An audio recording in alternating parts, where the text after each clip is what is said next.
So one night, there was a bingo in our neighborhood, about 4 or 5 blocks down the road.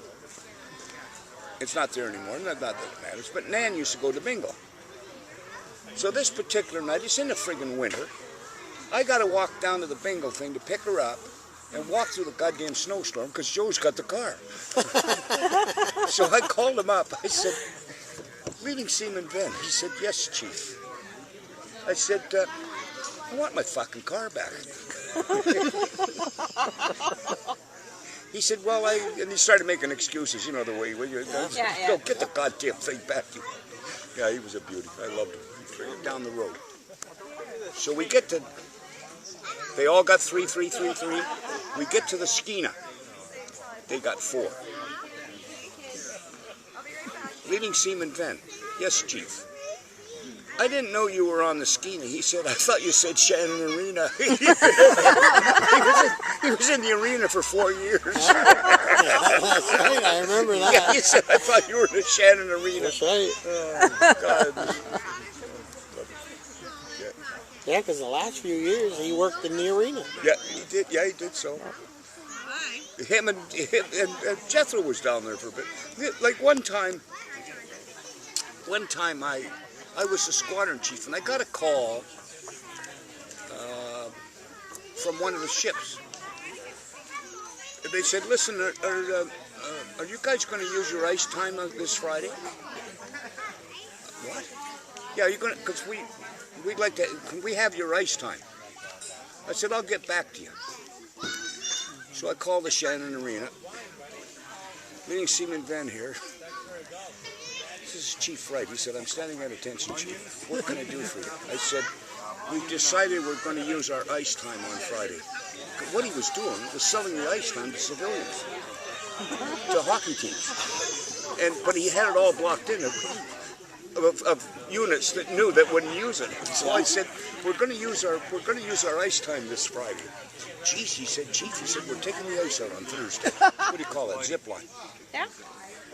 So the traveler's here. So you put your hands here, so the traveler's here. Right. Joe put his hands here, and the traveler's here. So he goes over the thing, and of course, when he gets to the other side, boom! The traveler just opens his head up. He takes his wheel, goes down the friggin' ramp, and I'm yelling. I'm up the thing. I'm yelling, "Get that idiot out of there! It's good, Jesus Christ!" So he was out. He was out. So he walked down the ramp, and they got the gun ready to fire, and he walked right in front of the gun when they were going to fire. And the guy grabbed him and dropped him. Who grabbed him? Carmichael. Okay. Carmichael. That's not his name. I had nicknames for everything. His name was, I know. and I called him Carmichael, and he'd say my name or whatever name. And it was Carmichael. He hauled him down. His head was here. Boom! It went off like Literally just blood, missing. and the blood's all over. His head split open. He's going, "Ah, shit." He's going because he knows I'm going to give him shit. You're going to spit on and tell him to Oh, you're suck going it to up and spit get back on, to yeah, work. suck it. You're going to spit on this. You know. I saw that video. Well, I had it, and I looked for it today. I was going to give it to you, I saw that video. but unfortunately, Jaireen came and visited and stayed in my place, And stole everything. and I'm missing things.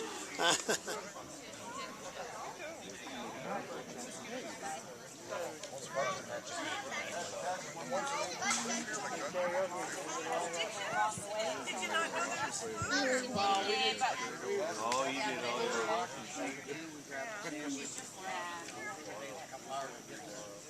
where they jump off the wall and parquet or something. You're crazy. That's what we need. Jumping off them. Oh man, they can. I want to get him in like karate and taekwondo and stuff. Well, we're trying to get Mike when he moves up to class. We're gonna have Mike kids in his spring. He's gotta wait another 2 years. Going over there? At that age, you're not allowed. You know why? Because they'll use it.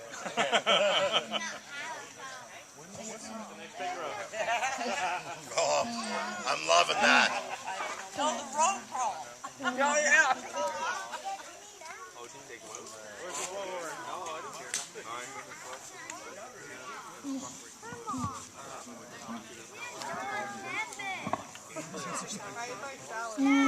fighting against the war on terrorism.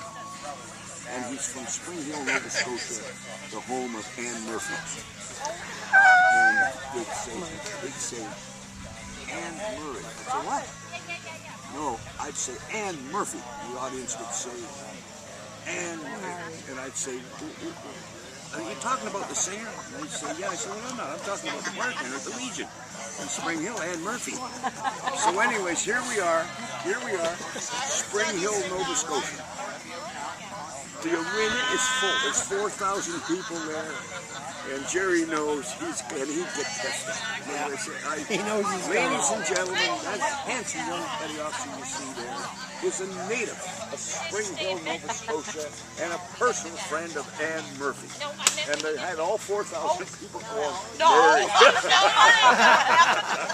Oh, Jesus, Jerry gets pissed off.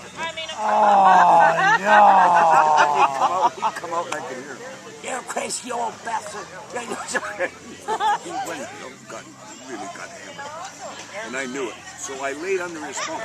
We had these camp cots, so I laid under his bunk. I heard him coming, and he gets up, and he goes to bed, and I'm underneath the bunk. And he asks, he'd jump up and go and fight.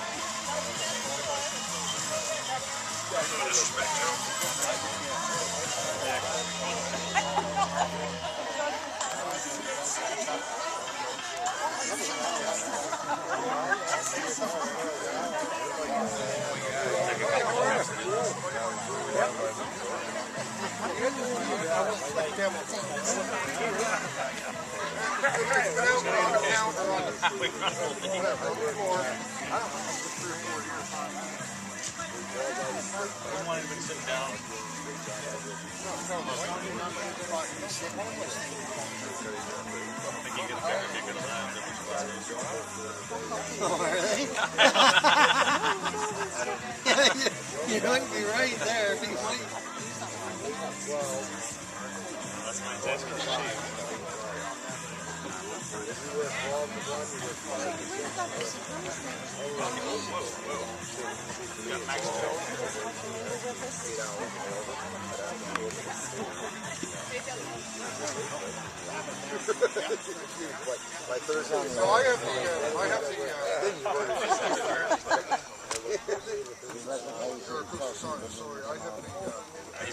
Hey, listen up, folks up there. Hey, guys.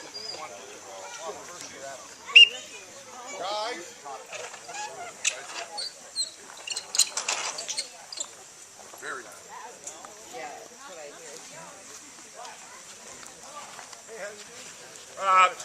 There's a microphone. Can you hear me up there? There's a microphone. I don't need a microphone, you knob.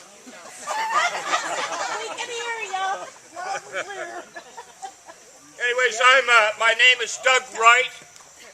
I'm, what's his name's father? Doug Light. And we're having a little ceremony here because one of our shipmates, his name was Joe Venne, or he was commonly known as Joe the Cannon Man. Boom, boom. And you may or may not know this, we had an event in the Navy a few years ago called the Naval GunRun, which was an annual competition of taking a field gun over an obstacle course. And it was a very, very fierce and very hard event. And one of the all-time great sailors that was part of that gun run was a chap named Joe Venne, Joe the Cannon Man, who was one of the great characters in the history of the Navy. I was overseas in England, and I called my wife up, Hun, and I said, how's everything going? She said, fine. And I said, oh, that's good. She said, Joe the Cannon Man was by. I said, was he? Yeah, he's got the car. And I lent him $100 to go to Moncton. This sucker's gonna die. And on it went. He was just the greatest character of all time. But He was very loyal and very dedicated to the Navy and to the Naval Gun Run, and it was part of his life. And unfortunately, he passed away recently. And we were all up there at his service, and his family's here today. Roger and his wife, his sister. I'm sorry, and his lovely little hug. Yeah. And his girlfriend.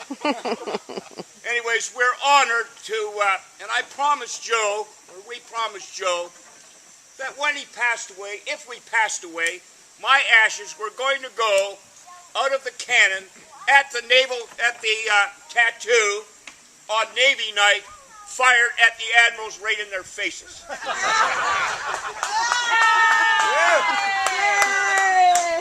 So, in keeping with that tradition, I'm still here, but unfortunately Joe's gone, and we're keeping our promise. We're going to send him off out of the cannon. And that's part of the ceremony. So thank you for attending. I hope I wasn't long-winded. And after, those little girls, I'm going to upstage them. I'm going to sing some Navy songs. Like the still. Like the still. Over here. Plug your ears. Goodbye, Joe. Plug your ears. Hey, Joe. Plug. Later, Joe. Plug your ears. Plug your ears. Plug your ears. Get ready. Plug your ears.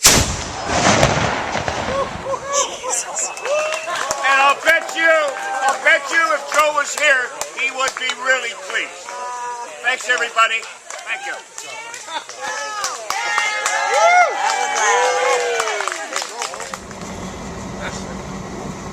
Hey, pray for Joe. He was one of the great ones.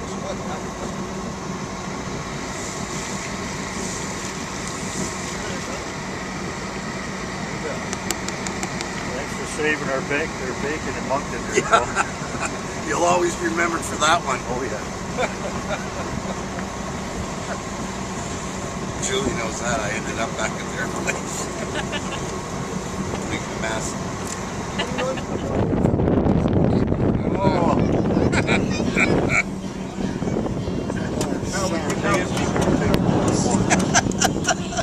Yeah, leg strips are always hard fucking tools.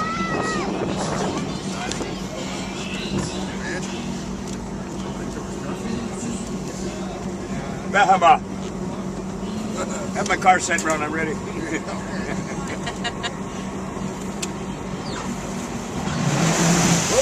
Awesome. Douglas. Right on, Ducks. And if the cloud bursts thunder in your ear, shout out, no one seems to hear. And if the band starts